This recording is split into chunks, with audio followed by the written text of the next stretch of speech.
ആലപ്പുഴയാണ് വീട്. അച്ഛൻ സർവീസിൽ ഡ്രൈവറായിരുന്നു. ഒരു ചേച്ചി, ഒരനുജത്തി, ഒരനുജൻ സിവിലിയൻ ക്വാർട്ടേഴ്സിൽ താമസിക്കുന്നു. ഒട്ടും വേദനിച്ചില്ല.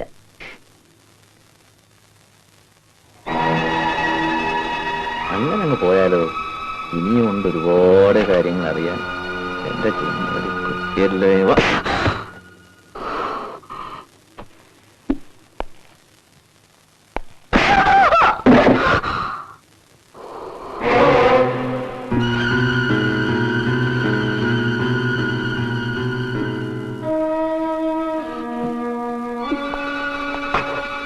സോറി.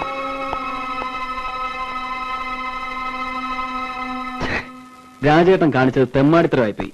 നല്ലവളായതുകൊണ്ട് സൂസന്നെ ഇതുവരെ ഇതാരോടും റിപ്പോർട്ട് ചെയ്തിട്ടില്ല. റിപ്പോർട്ട് ചെയ്തിരുന്നെങ്കിൽ ഈ എനിക്ക് പോലും അവരുടെ കൂടെ നിൽക്കാനേ കഴിയൂ. യു ബിക്കം സോ ചീപ്പ്. രാജേട്ടൻ ഒരു കാര്യം മനസ്സിലാക്കണം.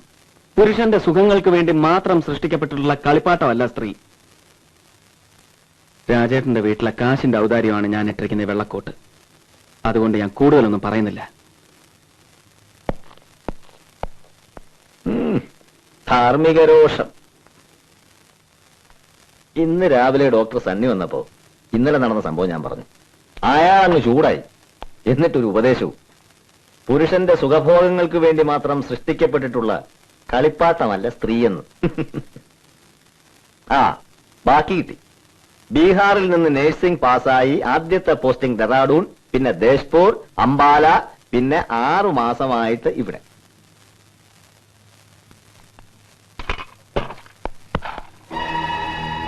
എന്താ ഒന്നുകൂടെ പൊട്ടിക്കണമെന്ന് തോന്നുന്നുണ്ടോ? ഇടത്തെ കരണത്തടിച്ച വലത്തെ കരണം കൂടെ കാണിച്ചു കൊടുക്കണമെന്നാ ക്രിസ്തുലേവൻ പറഞ്ഞിരിക്കുന്നത്.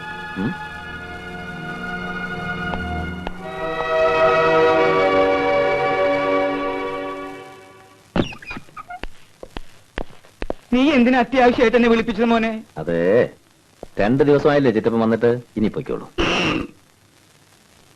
നീ ഈ നിലയിലിരിക്കുന്നത് കണ്ടിട്ട് ചിറ്റപ്പൻ എങ്ങനെ മനസമാധാനത്തോട് തിരിച്ചു പോവാ? അതൊന്നും സാരമില്ല. സാബിന്റെ കാര്യങ്ങൾ നോക്കാൻ ഞാനില്ലേ. ചിറ്റപ്പൻ പൊക്കോ. എന്നെ നാളെ രാവിലെ ഡിസ്ചാർജ് ചെയ്യും. ഡോക്ടർ വന്നിരുന്നു. പിന്നെ ഇതൊന്നും വീട്ടിലോട്ട് എഴുന്നള്ളിക്കണ്ട. അത് മതി അമ്മയ്ക്ക്. ചിറ്റപ്പൻ നേരെ വീട്ടിലേക്കല്ലേ? അല്ല, ഇവിടുന്ന് നേരെ കോയമ്പത്തൂർ ഇറങ്ങും. നമ്മുടെ ദുബായിലെ കുട്ടപ്പന്റെ മോനും മെഡിക്കൽ കോളേജിൽ അഡ്മിഷൻ കിട്ടിയിട്ടുണ്ട്. അവൻ നന്നായിട്ട് പഠിക്കണ്ടോന്ന് അന്വേഷിക്കണം. ഒരു രാത്രി അവിടെ തങ്ങി അവിടുത്തെ ക്രാങ്ങളൊക്കെ ആയിട്ടൊന്ന് കൂടി അവിടുന്ന് നേരെ പാലക്കാട്ട് നമ്മുടെ നളിനിയുടെ അമ്മായിരമോ. അതൊന്നും വേണ്ട. നേരെ വീട്ടിലെത്താൻ നോക്ക്. ആവശ്യത്തിൽ കൂടുതൽ കാശ് തന്നിട്ടില്ലേ? പിന്നെന്തിനാ വെറുതെ മനുഷ്യരെ ബുദ്ധിമുട്ടിക്കുന്നത്? അതേടാ, എനിക്കറിയാം. ചിറ്റപ്പൻ എല്ലാവർക്കും ഒരു ബുദ്ധിമുട്ടാ. കല്യാണം വന്നാലും കേസ് വന്നാലും മരണം വന്നാലും എല്ലാവർക്കും ചിറ്റപ്പനെ വേണം. എല്ലാം നടത്തി കൊടുക്കാൻ. ചിറ്റപ്പൻ ഇങ്ങനെ എല്ലാവർക്കും ഒരു ഉപകാരിയായി പോയി. അതെന്റെ ഒരു വീക്ക്നെസ്സാ. അയ്യോ ചിറ്റപ്പ, അതല്ല പറഞ്ഞേ. ഇങ്ങനെ ഊരിവിറ്റ് നടക്കാതെ നമ്മുടെ വീട്ടിലേക്ക് ഒരുപാട് കാര്യങ്ങളില്ലേ നോക്കാൻ. ചിറ്റപ്പന്റെ കാര്യങ്ങളെല്ലാം ഞാൻ നോക്കിക്കോളാം. ചിറ്റപ്പൻ ആര് പറഞ്ഞാലും കേൾക്കില്ല എന്ന് എനിക്കറിയാലോ. എന്തോ? പക്ഷെ നീ പറഞ്ഞാൽ മാത്രം ഞാൻ കേൾക്കും. നീ എനിക്ക് വീക്ക്നെസ് ആയി പോയി. എന്നാ ശരി ചിറ്റപ്പൻ പോ. എന്നാ സമയം കളയണ്ട. ഞാൻ ബസ് സ്റ്റോപ്പിൽ കൊണ്ട് വിട്ടുതരാം. അല്ലെങ്കിൽ നീ രാത്രി ബസ് കിട്ടിയില്ല എന്ന് പറഞ്ഞ് തിരിച്ചു വരണ്ട. എടാ സഹായക് പൗലോസേ, എന്റെ സ്വകാര്യ പ്രശ്നത്തിൽ നീ സഹായിക്കണ്ട. അതിന് പകരം എന്റെ കൂടെ വന്ന് എന്റെ പെട്ടിയിൽ തന്നെ സഹായിക്കി. രാശേരൻകുട്ടി ഇതിന്റെ ഇടയിൽ എനിക്ക് കാശ് തന്നാ.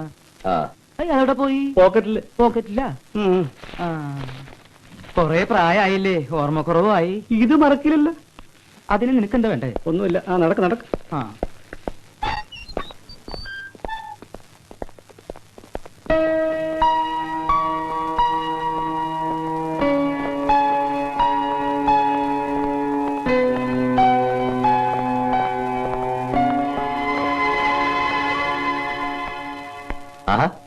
ഇതാരും അറിയാമേ? എന്ത് പറ്റി? ഡ്യൂട്ടി മാറിയോ? ഇങ്ങനെയാണെങ്കിൽ ഡ്യൂട്ടി മാറേണ്ടി വരും. സൂസന ലീവ് എടുത്തു. എല്ലാവരും ഈ മറിയാമ്മയെ പോലെയല്ല മേജർ സാബ്. സാബിനെ ഡിസ്ചാർജ് ചെയ്തിട്ട് ഇനി സൂസനെ ഡ്യൂട്ടിയിൽ ജോയിൻ ചെയ്യൂ.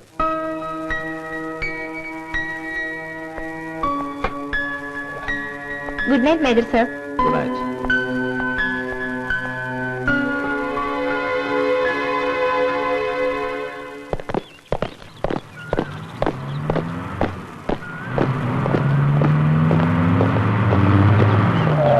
Good morning, Susanna.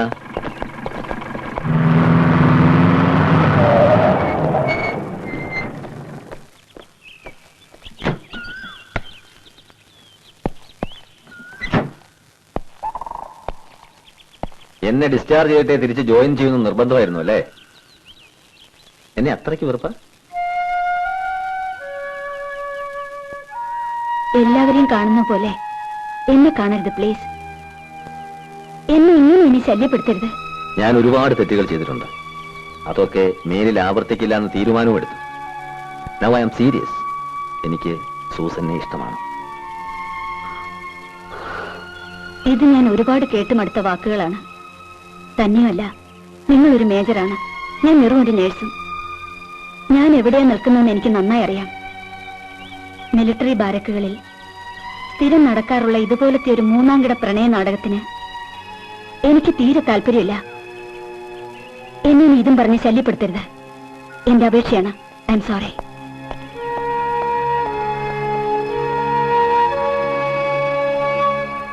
രാജേട്ടൻ വളരെ ആലോചിച്ചെടുക്കേണ്ട തീരുമാനമാണ്. ആൽക്കഹോളിക് ആയ ഒരപ്പൻ, പേരുദോഷം കേട്ട് കെട്ടിക്കാൻ നിൽക്കുന്ന ചേച്ചി, പോലീസ് സ്റ്റേഷനിൽ സ്ഥിരം കയറി ഇറങ്ങുന്ന അനുജൻ, അതിന്റെ ഇളയതൊരു പെങ്കൊച്ചു സ്കൂളിൽ. എല്ലാം സൂസന്നയുടെ ശമ്പളം കൊണ്ട് മാത്രം വേണം നടക്കാൻ. തന്നെയുമല്ല, രാജേട്ടന്റെ കുടുംബക്കാർക്ക് ഇത് ചിന്തിക്കാൻ പോലും പറ്റില്ല. രാജേട്ടന്റെ കാര്യങ്ങൾ രാജേട്ടൻ തീരുമാനിച്ചോളാം. താൻ സൂസന്നയുമായിട്ട് സംസാരിച്ച് അപ്പനെ ഒന്ന് കാണാനുള്ള ഏർപ്പാട് ചെയ്താൽ മതി. I really mean it. I am serious. Okay, ഞാൻ സംസാരിക്കാം. See you tomorrow. Good night. Good night.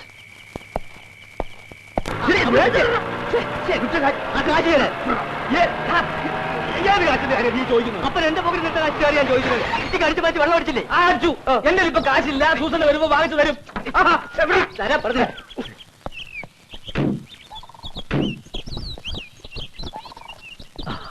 വന്നാട്ടെ വന്നാട്ടെ. ഞങ്ങൾ അപ്പനും മോനും തമ്മിലൊന്ന് സ്നേഹിക്കുകയായിരുന്നു.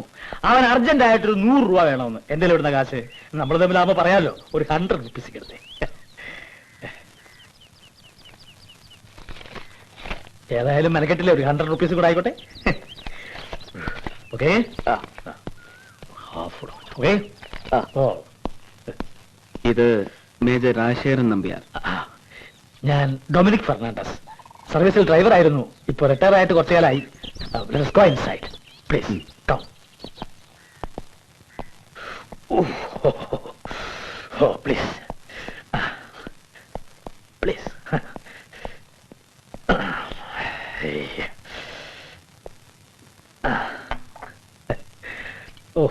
ഓഫർ ചെയ്യാനില്ല, സോറി. ഞാൻ സൂസന്നയോട് സംസാരിച്ചിരുന്നു. അവളെല്ലാം പറഞ്ഞു.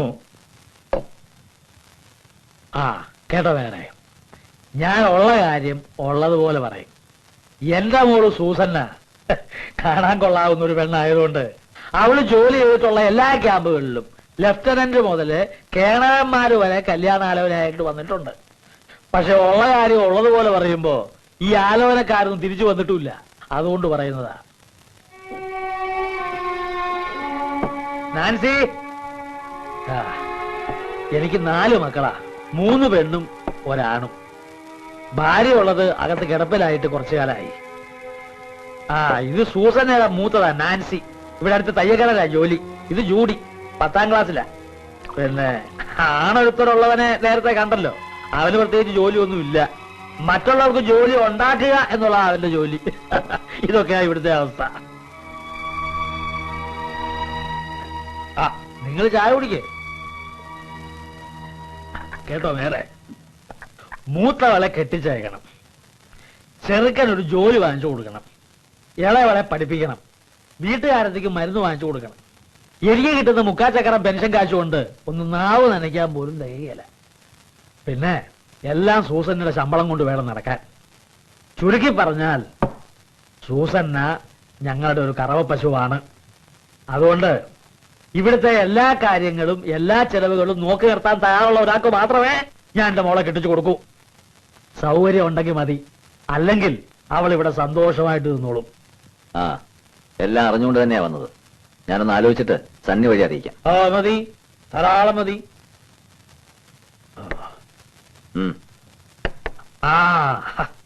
ഇതിനൊക്കെ പുറമെ മാസാമാസം കൃത്യമായി നല്ലൊരു തുക 1-ാം തീയതി തന്നെ ഇവിടെ എത്തിക്കണം. അങ്ങനെയാണെങ്കിൽ മുന്നോട്ട് ആലോചിച്ചാൽ മതി. ആയിക്കോട്ടെ.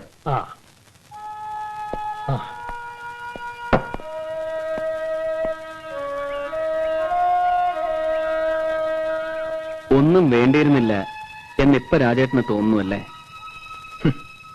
ഇതുവരെ സൂസന്നയോട് എനിക്ക് സ്നേഹം മാത്രമേ തോന്നിയിരുന്നുള്ളൂ. ഇപ്പോ ഒരു വല്ലാത്ത സഹതാപവും തോന്നുന്നു.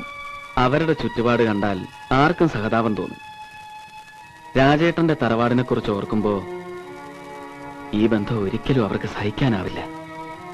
ഈ ആവേശമൊക്കെ കഴിയുമ്പോ രാജേട്ടന് മറിച്ച് ചിന്തിച്ചാൽ ഒരുപാട് ജീവിതങ്ങൾ ഒരുമിച്ച് തകരും.